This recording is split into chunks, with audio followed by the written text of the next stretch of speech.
Hi, I'm Alton Brown, the host and culinary commentator for the Food Network series Iron Chef America, and ingredients are a big deal to me, especially today, what goes into noodles. Now, I was hoping that we could get into Mr. Ping's place to examine the noodle-making phenomenon that ever since Kung Fu Panda came out, it's been a little tough to get a table in there, and that's why we're here in Beverly Hills at the next best thing, Mr. Chow. In the hands of the master, this can be magically converted into something you would actually want to eat. I do not have the magic in my hands, so I'm going to put the dough down, back away, and wait for a master.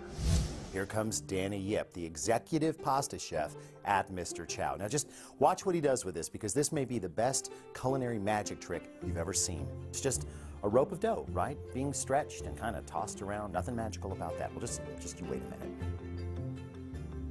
That's just flour. It's not pixie dust or anything, nothing magical. A little bounce, a little twist. It's very rhythmic. It's very kind of hypnotic. You're getting very sleepy. Bounce, twist, bounce, bounce, twist, bounce. Same thing over and over again. But it's still just a rope of dough, right? It's nothing special. It's not like noodles or anything. It's long, but it's not noodles.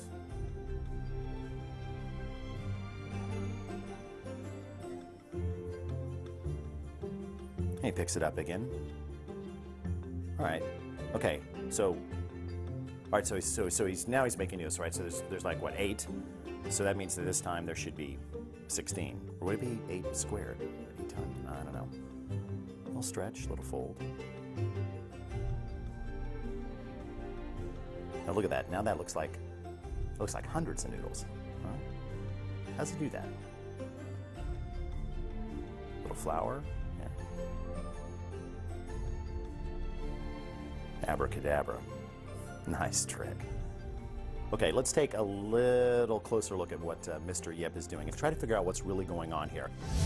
Okay, here comes Mr. Yip again, and he has a very, very elastic yet plastic dough. It's really just some flour, some water, and a little bit of salt. Now he's bouncing it against the board like that to create what's called gluten. You see, wheat flour has the ability to form this kind of protein mesh that is very, very stretchy and can allow for things, well, like that. Now every time he twists, he's actually creating a bunch of noodles. You see that twist, and then he bounces again, and then the twist. Every time he's doing that, more and more noodles being created. You just can't see them yet. Okay, now when he puts it down, watch, he's going to, cutting off the end. That is going to allow for the unfurling of the noodles later on. Next there, you see, closer shot, you can see that there are actually dozens, maybe even hundreds of noodles already in there. They've just been very tightly wound together. Now, the stretching, he doubles it over, he pulls. He rolls the end, he drags in the flour, he doubles it again. He bounces, he rolls the end, a little bit more flour. Each time, the number of already, I don't know, dozens of noodles being doubled over and over and over on themselves. So by the time he's done with this process, he's got, I don't know, hundreds maybe of noodles in there. Stretch, roll the end, drag in flour, and pull. You could only do this with wheat flour because it's got those proteins that are necessary. And there he's got his stick, and there, noodles. Very, very long noodles. Of course, those are too long, even for a skilled noodle slurper to slurp. So he's going to cut those down into a reasonable size. Yeah, that's a little bit more like it. And into boiling water or just simmering broth, depending on how he wants to present them. That, my friends, is the work of a master. Don't try this at home.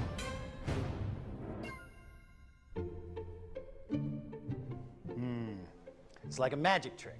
Only one you can eat.